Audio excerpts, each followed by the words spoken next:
in the history of music. The king of pop. Ladies and gentlemen, please welcome artist and humanitarian Michael Jackson. Michael Jackson, respected and remembered by many as the king of pop, also has his fair share of struggles and controversies, with multiple allegations of inappropriate behavior lasting over a decade after his death. Now on to one of our other big stories. The king of pop has died. Michael Jackson, the pop music and dance innovator, passed away yesterday. One might say his popularity had a polarizing effect on people. Perhaps the biggest of these allegations was put out through the HBO documentary, Leaving Neverland, with accusations so disturbing that everybody wanted to meet Michael or be with Michael. And then he likes you. I was 7 years old. Michael asked, "Do you and the family want to come to Neverland?" Michael's family had to publicly defend him on multiple occasions. They did this by revealing the lesser-known details about Michael's private struggles, including his battles with mental health and substance addiction. What were these details? How did they affect his life? Join us as we explore the terrifying secrets of Michael Jackson. Michael Jackson's legacy. Michael Jackson has no doubt left a lasting impact on music. He flipped the music industry on its head with groundbreaking albums like Thriller and Bad. 40 million copies of his last LP, which was called Thriller. But that was 4 years ago. Since then, he's been searching for the inspiration to be able to do it again. His influence can still be found in modern fashion, music and performance styles, popularizing the art of making music videos like shooting movies. His legacy is a mix of great contributions to music, his personal life, and the values imparted to this family, particularly his mother, Catherine, and his son, Blanket. Blanket Jackson was born in 2002, becoming the youngest of Michael's 3 children. Wanting the boy to have a normal childhood, Michael hid him from the public eye as much as he could. King of Pop's 22-year-old son, BG, aka Blanket, just took Michael's 93-year-old mom, Catherine, to court. Following his father's death, Blanket was raised by Catherine, who assumed legal guardianship over the child. From the moment of Michael's death, the entire family faced a challenging period marked by grief, legal battles, and more allegations against the late singer. The most popular of these allegations were put forth through the famous HBO documentary, Leaving Neverland. First on CBS this morning, Michael Jackson's family, they are speaking out about sexual abuse allegations against the singer in an explosive new HBO documentary, in Leaving Neverland. Known for showing disturbing details of misconduct against different victims. Members of Michael's family, including Catherine and Blanket, spoke out against these allegations, giving unexplored insights into what truly happened at the time. Based on the revelation given by Catherine and Blanket in this film, we will be analyzing the events following Michael's death, including the emotional toll it took on his family, the hidden truth behind the allegations made after he passed away, the legal dispute that followed, and also the secret struggles he put up with throughout his life. Michael Jackson was one of the most famous people on the planet. It turns out he was also the target of intensive FBI scrutiny. So without further ado, let's get to it. Secret struggles and pressures. Michael Jackson's childhood was filled with immense pressure from a very young age. This was mostly because of his early start in the music industry, as it is with a lot of children. Adding to the demanding nature of his family, it is fair to say Michael Jackson had a rough start in life. He was born on August 29, 1958 in Gary, Indiana. Michael Joseph Jackson was born on August 29, 1958 in Gary, Indiana. He first got into music in 1964 when he joined his older siblings in the band the Jackson Brothers. He came as the 8th of 10 children. The family was highly involved in music from the beginning. This was because Joe Jackson could see their talent for music from a very young age and was determined to turn them into superstars. So by the time Michael was 5 years old, he had already joined his older brothers in the family band, known to everyone as the Jackson 5. When it came to musical training, Joe Jackson was very strict and demanding. And we've learned that Joe Jackson, father of the Jackson 5, has died. The father of 10 would be remembered for how harsh he was in correcting his children, especially the ones who were involved in music. Not long after, he would justify his actions by saying it was necessary to make sure his children find success in the music industry. Though it was instrumental in shaping Michael's excellent attitude towards creating good music and performances, it came at the cost of a normal childhood. Thanks to rigorous rehearsals and flawless expectations from their father, the Jackson 5 were working several hours a day with immense pressure to be the best they could be. Michael barely had the chance to play with other children or have a social life, as his time was dominated by music practice, performances, and touring. Michael would speak about this in later interviews about the loneliness he often felt as a child. I wanted to play sometimes, and I couldn't, Why not? Why couldn't? I had to go to the studio. He talked about how anxiety became a normal experience for him as a child because of how strict his father was. Michael was frequently afraid of him, dreading the next time the old man would use physical punishment to correct his mistakes. He used me as the example. It was like, do it like Michael. And he practiced us with a belt in his hand. And if you miss a step, expect to be... From that young age, he wanted to escape the spotlight and lead a fairly normal life. But the training from Joe was beginning to change him. As time went by, Michael inevitably began to genuinely love being a performer, and despite wanting to lead a normal life, he would find himself striving for more success as a musician. Michael's outstanding talent and instilled work ethic pushed him to unexpected levels of success. His strict musical experience from childhood influenced how he managed his career, leading him to set high standards in the music industry. Michael's mother, Catherine, would later explain in an interview how Joe's strictness naturally made the young man a perfectionist, at many times to a fault. You talked about his father being tough with them. Was he too tough? Or not, do you think? Did he have to be that tough? I didn't think he was too tough, but back in those days, everybody raised their children about the same. If you did something wrong, it was terribly wrong, you got a scolding for it, and you also got a licking, as they called it. Though something extraordinary came out of it, the experiences left lasting scars that would influence his struggles with identity, relationships, and self-esteem later in life. But the struggles from his formative years weren't everything he would have to deal with. That was just the beginning. Though Michael Jackson became one of the most popular musicians of the time, his stardom was marked by huge personal struggles. One of his main struggles was with public scrutiny. The media always seemed out to get him, despite his mainstream success and popularity. His appearance, personal life, and quirks were constantly under the press microscope. As time passed, Michael found it difficult to trust people. For a while, he became unable to tell if the people he met truly cared about him or were sent by the press to intrude on his private life. The media turned his life into a tabloid sensation, focusing on the controversial changes in his appearance, relationships, and lifestyle. What made it worse were the abuse allegations of 1993. Though the situation was settled out of court, it dealt a heavy blow to Michael's public image. Things only got worse in 2003 with another accusation that led to a highly publicized trial 2 years later. The court declared BOMBSHELL cleared of all charges. The media has dissected and manipulated these allegations to reach their own conclusions. I ask all of you to wait and hear the truth before you label or condemn me. Don't treat me like a criminal, because I am innocent. But the pressures from the lawsuit would take a toll on his health. Once again, he was betrayed by those he trusted and hurt by many's willingness to believe the worst about him. It was a bad situation, but things were only about to get worse. During this time, Michael's health problems were escalating. First off, good afternoon from CBS News. This is Newsbreak.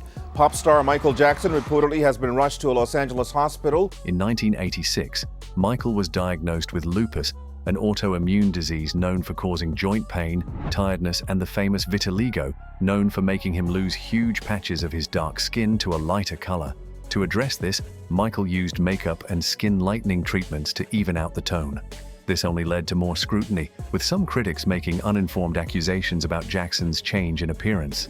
This occurred despite Michael's public appreciation for his cultural roots and heritage on many occasions.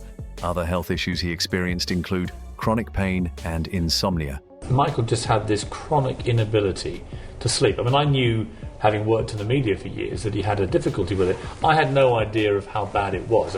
Michael's chronic pain was linked to the 1984 accident during the filming of a Pepsi commercial. He suffered second-degree burns to his scalp, which contributed to the chronic pain he would deal with for most of his life. The unforgiving dance routines throughout his young career were starting to take a toll on his body, causing severe muscle and joint pain. All these issues would lead to countless medications, with the last being propofol and benzodiazepine. Michael got poisoned by both drugs, leading to the major cardiac arrest that took his life in 2009. This is what's being reported by KTLA. Apparently, Michael Jackson suffered cardiac arrest this afternoon. He was rushed to UCLA Medical Center. A huge number of people never knew about Michael's many struggles until well after his death. Many of these details were made public thanks to the legal posthumous investigations and revelations given by Michael's mother, Catherine, and the rest of his family. Many thought this would put a lid on all controversies in Michael's life, but for over a decade after his death, the allegations kept coming. Leaving Neverland, the real secret. On January 25, 2019, Leaving Neverland was released. It was a documentary focusing on the abuse allegations against Michael Jackson by Wade Robson and James Safechuck, with disturbing details on claims of inappropriate behavior. Wade Robson and James Safechuck are featured in an explosive new documentary that premieres this weekend on HBO. And the ensuing psychological damage. The documentary caused widespread controversy and debate. Some believed the stories told in the film were true and were deeply moved, but others, especially his family, were crushed by it. They questioned the motives behind the film, arguing that Michael was innocent. What followed was a $100 million lawsuit by Michael Jackson's estate against HBO.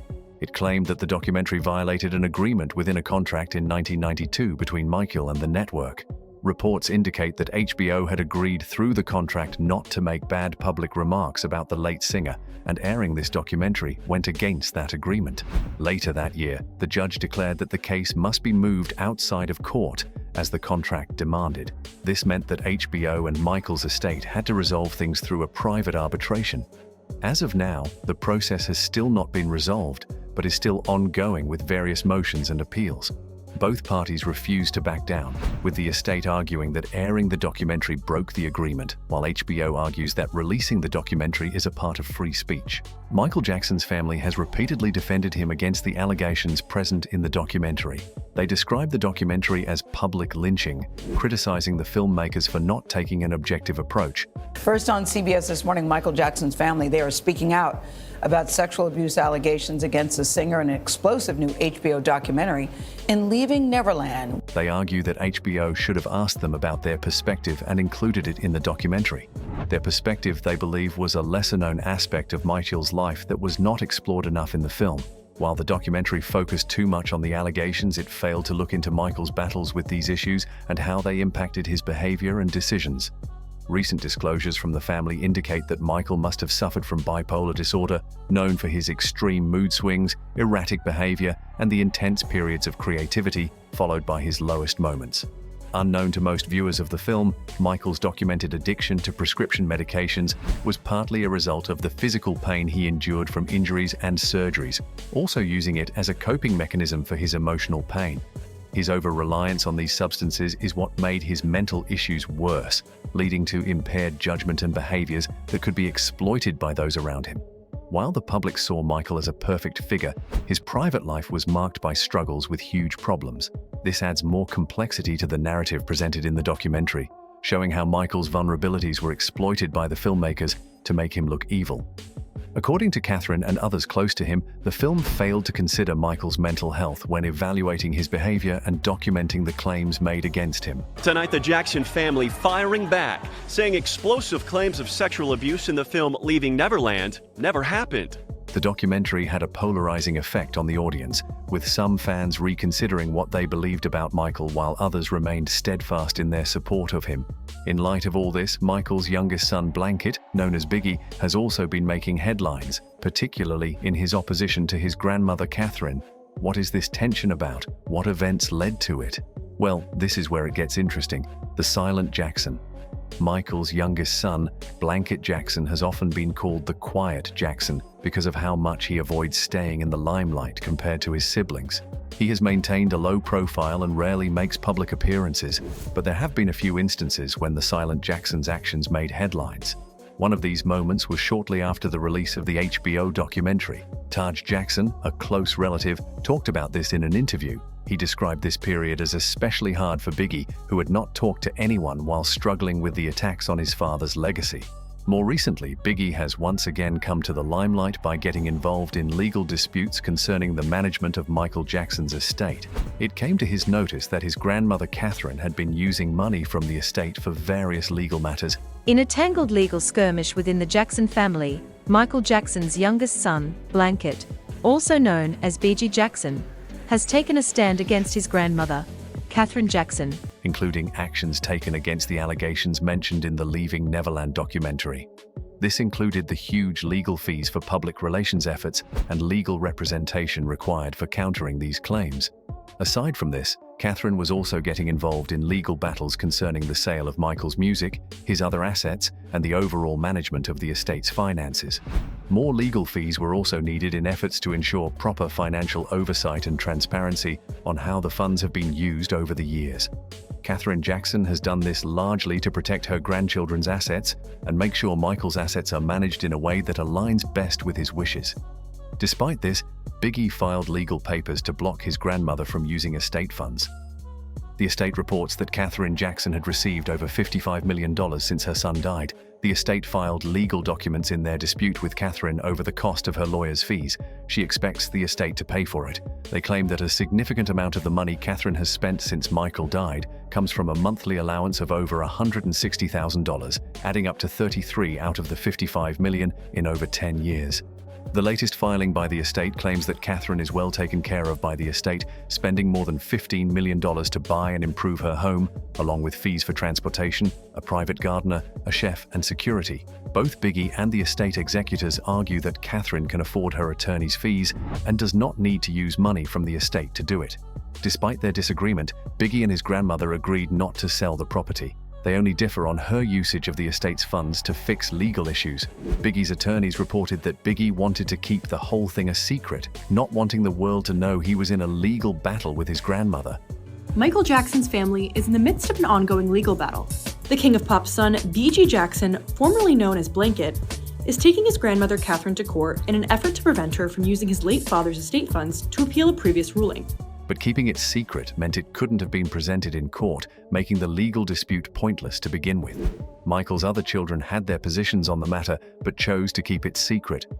None of them wanted the matter to become more open than it already was.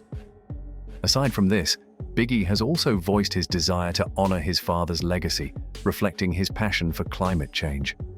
He stated how important it is for everyone in his generation to at least know about it. In the few times he speaks, he often highlights the positive impact his father had on him and the world. He would often include the values instilled in him and his siblings by Michael, described by many as the most affected by his father's loss. Fans across the world resonate with this, and they continue to voice their opinions on the matter, standing by Michael and his family in defending and celebrating his legacy. So what do you think? Are the allegations true? Was Biggie right to stand against his grandmother on how she handled the matter? If you enjoyed the video, make sure you like, share, and subscribe. Also, click the next video shown on your screen. You will enjoy it. Some of you here tonight or watching at home, you were there with us in 2004, in 2008, 2012.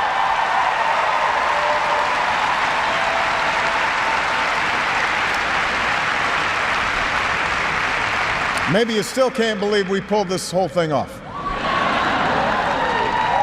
Let me tell you, you're not the only ones. The Obama family's story is one of remarkable achievements, resilience, and public scrutiny. As the first African-American president of the United States, Barack Obama brought his family into the spotlight in a way that few others have experienced. His daughters, Malia and Sasha Obama, grew up under the unique circumstances of living in the White House, which significantly shaped their childhood and adolescent years. Their journey from Chicago to the nation's most iconic residence is a tale of adaptation, privacy struggles, and personal growth against a backdrop of unprecedented public interest. Before their transition to the White House, the Obama family was firmly rooted in Chicago. Michelle LaVaughn Robinson, girl of the South Side.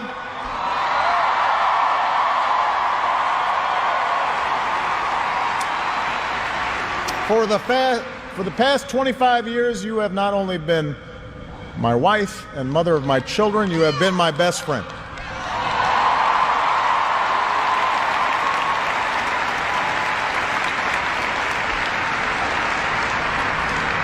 You took on a role you didn't ask for, and you made it your own, with grace and with grit and with style and good humor.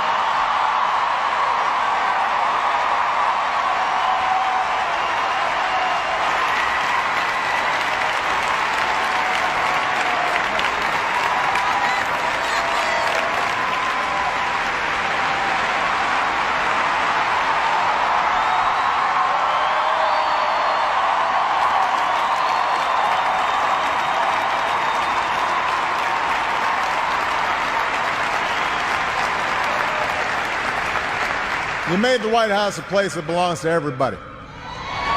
And the new generation sets its sights higher because it has you as a role model. So you have made me proud, and you have made the country proud. Barack Obama, a rising star in the political world, had established himself as a state senator and later a U.S. senator. Michelle Obama, with her background in law and public service, was a successful professional in her own right. Their lives, though busy, were relatively private compared to the intense scrutiny that came with the presidency. Malia, born in 1998, and Sasha, born in 2001, were children enjoying a typical suburban life in the vibrant city of Chicago, balancing school, family activities, and growing up in an environment that was nurturing yet still shielded from the national stage. The moment Barack Obama won the 2008 presidential election, everything changed. Stand before you today to announce my candidacy for President of the United States of America. The Obamas' move into the White House was not just a shift in residence, but a seismic change in their daily lives. For Malia and Sasha, this meant leaving behind their familiar surroundings, friends, and school in Chicago. The transition was multifaceted. It involved adapting to a new home, adjusting to the intense public attention, and navigating the security measures that accompanied their father's new role. Being your First Lady has been the greatest honor of my life, and I hope I've made you proud. Thank you. So for all the young people in this room and those who are watching, know that this country belongs to you, to all of you. Do not ever let anyone make you feel like you don't matter or like you don't have a place in our American story, because you do. And you have a right to be exactly who you are. I want our young people to know that they matter, that they belong. So don't be afraid. You hear me? Young people, don't be afraid. Be focused. Adjusting to life in the White House was a challenge for the Obama sisters. The historic residence, with its grand rooms and formal setting, was a far cry from the family home they had known. Malia and Sasha were thrust into the public eye, their every move watched by a global audience. The Secret Service became an integral part of their lives, providing security, but also limiting their freedom. Simple activities like going out with friends or attending school events required meticulous planning and coordination with the security team, which often impacted their sense of normalcy. Michelle Obama, with her deep commitment to her family, took an active role in managing the transition for her daughters. She was determined to maintain a semblance of normalcy for Malia and Sasha, despite their new high-profile status. Michelle, who had always valued education and stability, worked tirelessly to ensure that her daughters continued their schooling with as little disruption as possible. She was deeply involved in selecting their schools and advocating for their well-being amidst the upheaval of living in the White House. One of the significant challenges the Obama sisters faced was the intense media scrutiny. As the children of the president, Their lives were under constant surveillance, and their private moments were often publicized. This scrutiny ranged from the innocent, like their fashion choices and school activities, to the more invasive aspects of their personal lives. Be empowered. And when you encounter obstacles, because I guarantee you, you will, and many of you already have, when you are struggling and you start thinking about giving up, I want you to remember something that my husband and I have talked about since we first started this journey nearly a decade ago. Something that has carried us through every moment in this White House and every moment of our lives. And that is the power of hope. The belief that something better is always possible if you're willing to work for it and fight for it, because that is what moves this country forward every single day. Our hope for the future and the hard work that hope inspires. So that's my final message to young people as First Lady. It is simple. The media attention was not just an inconvenience, but a source of stress that had to be managed carefully to avoid overwhelming the young girls. Despite these challenges, Malia and Sasha adapted to their new environment with resilience. Their educational experiences were particularly notable. Malia attended the private Sidwell Friends School, known for its strong academic reputation and a focus on holistic development. This school, with its emphasis on a well-rounded education, provided a supportive environment for her to continue her studies while dealing with the pressures of her unique situation. Sasha, too, attended Sidwell Friends, where she could benefit from the same supportive academic environment. Michelle Obama's memoir, Becoming, offers a detailed glimpse into the family's life during these years. In the memoir, Michelle reflects on the challenges and joys of raising her daughters in the White House. She discusses the ways in which she and Barack worked to provide their children with a sense of normalcy and the importance of maintaining their values despite the pressures of public life. Michelle's candid reflections offer insight into her parenting philosophy and the ways in which she navigated the complexities of her role as both a mother and First Lady. I realize because we generally just don't include the girls, we've tried to normalize their lives as much as possible. So a lot of the stuff we do, they're like regular kids. They're running in the opposite direction of what we do. They're not here now. They're trying to hang with their friends. But I realized that they hadn't been to a state dinner. Now, all these years, they had never been to a state dinner.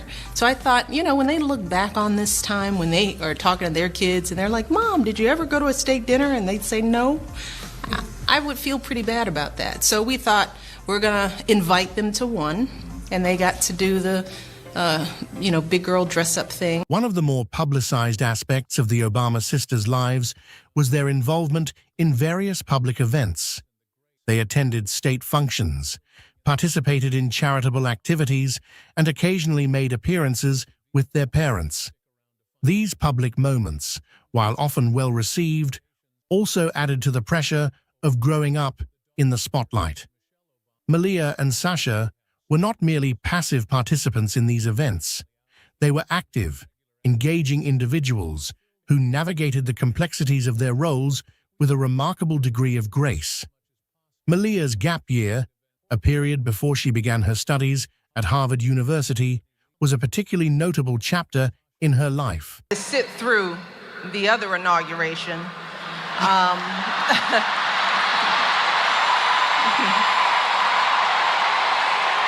but I tell the story because that day was so crazy, because you invited them over for tea and we did that, but there was also the mother moments, right? Because the truth is, on that day, I was moving my children out of the only house they had really grown up in, and I think that gets lost on people. And Malia and Sasha were in 2nd and 5th grade. Yeah. They spent all of their years in that White House. Yeah, it's a very strange and crazy little house, but that was their home. Yes. So while you're transitioning out, the transition happens so quickly. It's like you don't even get to move your furniture out until the new president takes the oath of office. During this time, she traveled and worked on various projects, gaining valuable experiences outside the traditional academic setting. This decision reflected her parents' emphasis on broadening one's horizons and exploring the world beyond the classroom. Malia's gap year was a time for self-discovery and personal growth. About who liked me and who thought I was cute when I was your age, I wouldn't be married to the President of the United States today if I didn't work hard in school and have the opportunity to go to college and then on to law school. I wouldn't be here.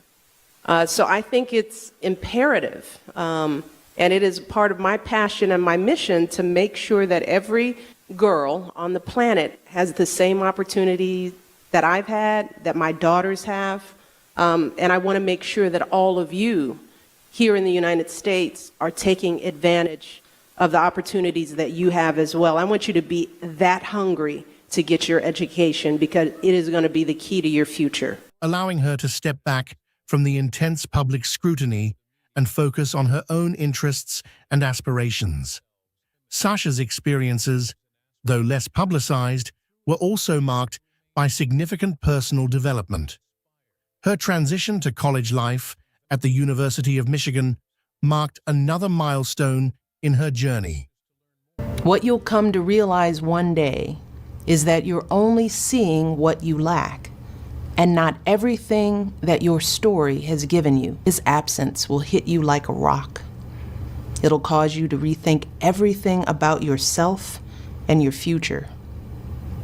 But don't worry, you won't have to go through any of this alone. It will be easy to think you're something special. As she pursued her studies, Sasha navigated the complexities of college life while continuing to manage the expectations and pressures that came with her family's high profile.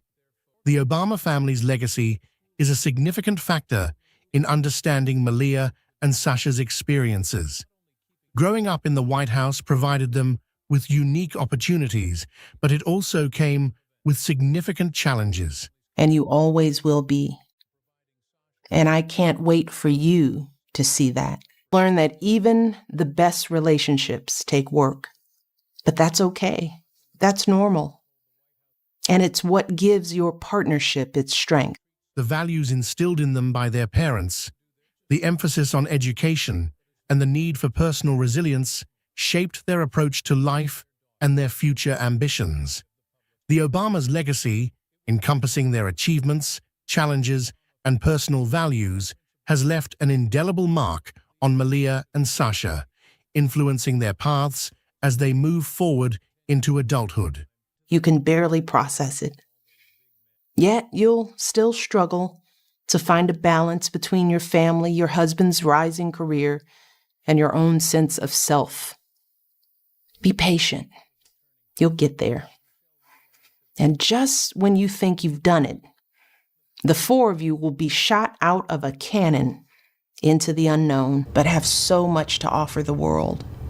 In conclusion, the lives of Malia and Sasha Obama offer a compelling narrative of growing up in one of the most scrutinized families in the world.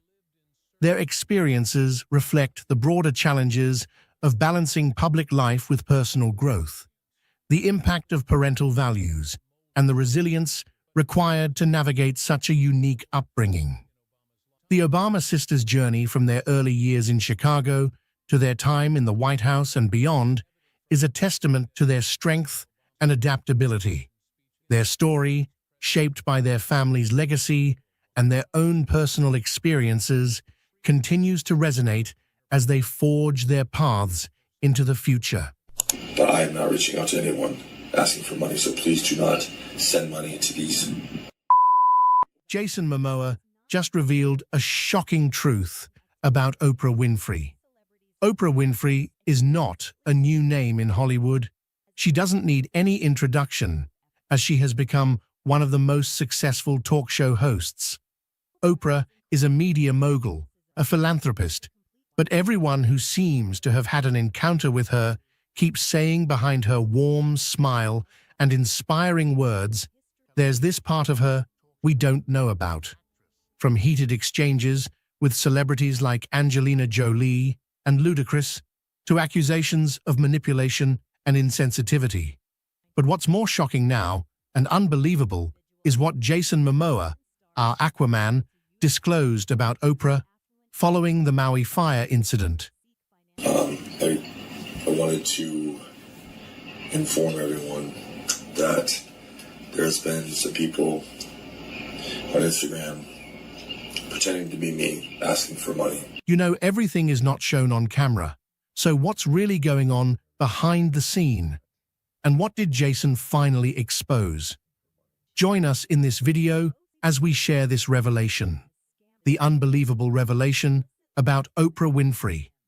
Two of Hollywood's most beloved stars, Jason Momoa and Oprah Winfrey, have been making headlines recently.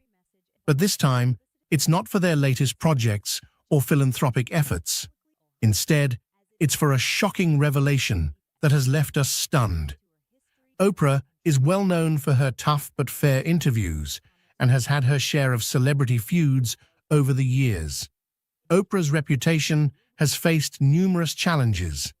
However, nothing could have prepared us for her latest controversy, a shocking incident involving the Maui wildfire incident that has sparked outrage and accusations of displacement and insensitivity towards indigenous communities, with none other than Jason Momoa leading the charge.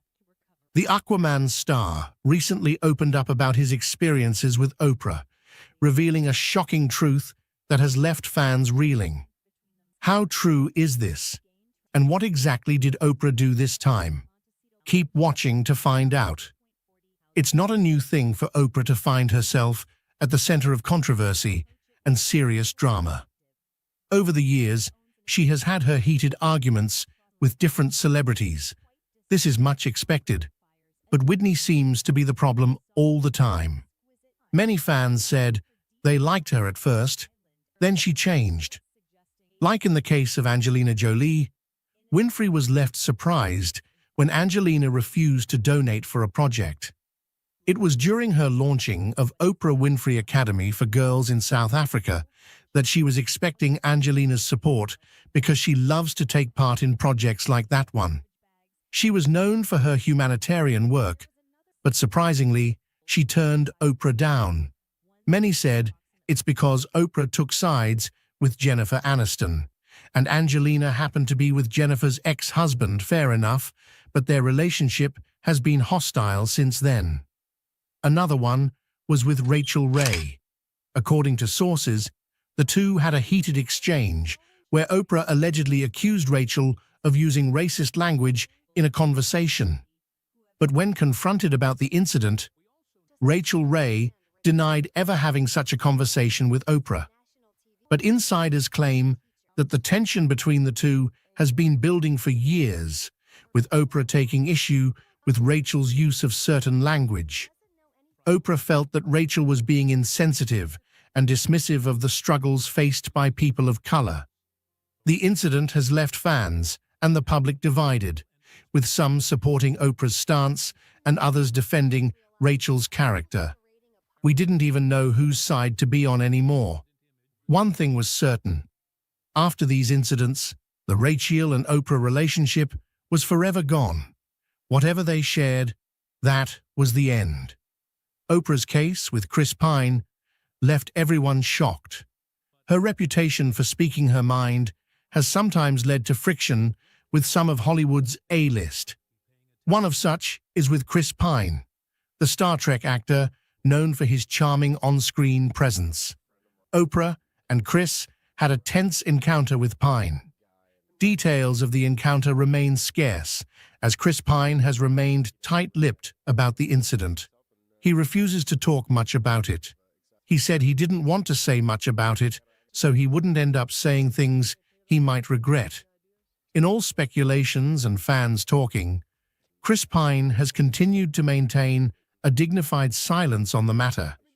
His refusal to engage in a public feud has only added to this, leaving fans wondering what really happened between them.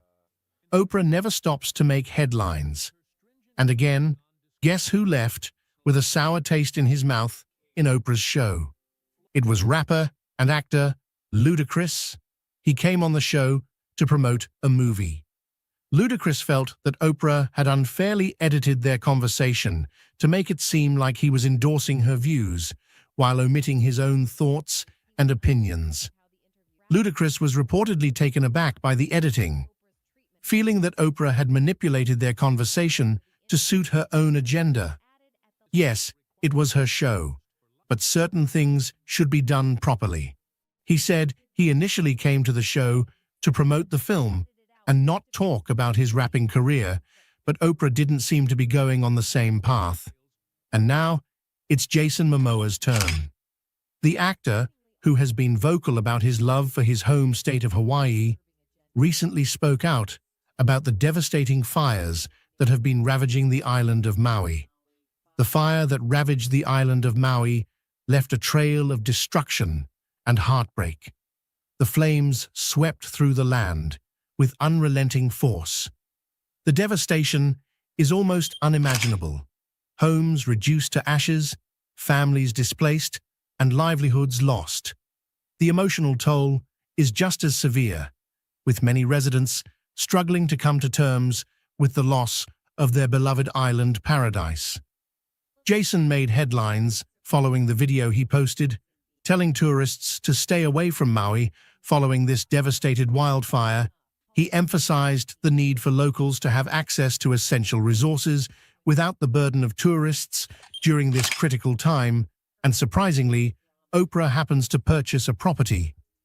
Jason's issue is with Oprah's decision to purchase a house in Maui, which he feels has displaced indigenous communities still reeling from the devastating fires.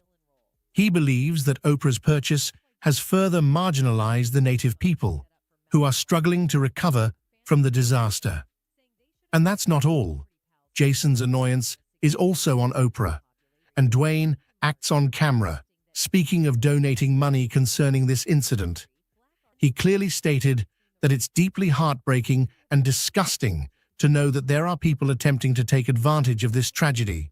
In his opinion, he sees it as pure evil and a way of stealing money from the poor. On Instagram, pretending to be me, asking for money. Pure evil, in my opinion. Not mentioning names, he clearly called them scammers. But we know he was talking about Oprah and Dwayne Act, because who else came out talking about donations? Oprah said she has created the People's Fund of Maui that will put money directly in the hands of the people who need it. It got many people talking, saying it is a phony SOS for making money. Many even say Oprah alone could help the survivors rebuild and still have more money than she could ever spend if she really wanted to help.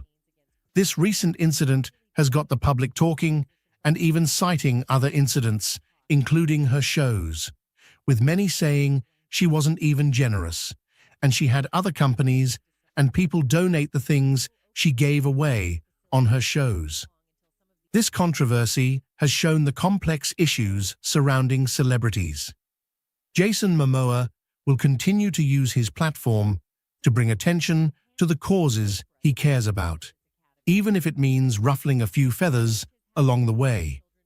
Fans have expressed their disappointment, stating that they initially admired Oprah but felt she had changed over time. Some have criticized her for being hypocritical, citing instances where she preached empathy and understanding but failed to practice what she preached. Others have accused her of using her platform to publicly shame and humiliate those she disagrees with, rather than engaging in constructive dialogue. It seems like no matter what Oprah Winfrey does, she can't escape the scrutiny of the public eye. Is it just that Oprah's unapologetic commitment to speaking her truth and living her life on her own terms is what sparks the flames of criticism? Maybe she is just a complex, multifaceted human being worthy of understanding. What do you think of Oprah? Drop your thoughts in the comments section below. If you enjoyed watching this video, make sure to like, share, and subscribe to our YouTube channel for more. Also, click on the next video shown on your screen. You will enjoy it. Imagine you're very sick and know your time is running out. You have one last wish: to say goodbye to your loved ones and leave a mark on the world. You've been a fan of Simone Biles, the world's most famous gymnast, for as long as you can remember. Now, you're facing your final days and wonder if you'll ever meet her. When Simone Biles unexpectedly shows up, her reaction will leave you speechless. Imagine if you had one chance to say goodbye to someone you admired more than anyone else, and they appeared right in front of you. How would it feel? This dream became a reality for Katie Delaney in the most extraordinary way. Join us as we share the touching story of a dying kid who has one final wish: to say goodbye and meet her idol. Katie Delaney grew up in Asheville, North Carolina, where everyone knew each other. Her family lived in a little blue house at the end of Bocaccia Road. Her father, Tom, was a mechanic who came home covered in grease but always smiling. Her mother, Lily, was a schoolteacher who read bedtime stories with a calming voice. Though their life seemed peaceful, it wasn't always easy. Tom worked long hours to provide for Katie's needs, and Lily stayed up late grading papers and worrying about finances. They shielded Katie from their struggles, wanting her to be happy and dream big. Katie was a bright child who loved drawing animals and dreamed of becoming a veterinarian. Her room was filled with crayon drawings of smiling pets, and she spent afternoons imagining adventures. But at just 6 years old, Katie began feeling unusually tired, with legs that ached and made it hard to play outside. The unexpected twist is coming. Just wait. Lily and Tom noticed the changes, but at first, they thought she was just growing up. Maybe she was catching a cold or needed more rest. Then, one evening, they noticed something more severe. After Katie fell asleep in her mother's arms on the couch, she had bruises on her legs that hadn't come from playing. Her skin looked pale, and she had lost weight. Lily's heart sank with worry, and Tom's smile faded. They took Katie to the doctor the next day, hoping it was nothing. But it wasn't nothing. After many tests and worried looks from doctors, they were told that Katie had leukemia, a word that sounded so big and scary, especially to a little girl who still believed in fairy tales.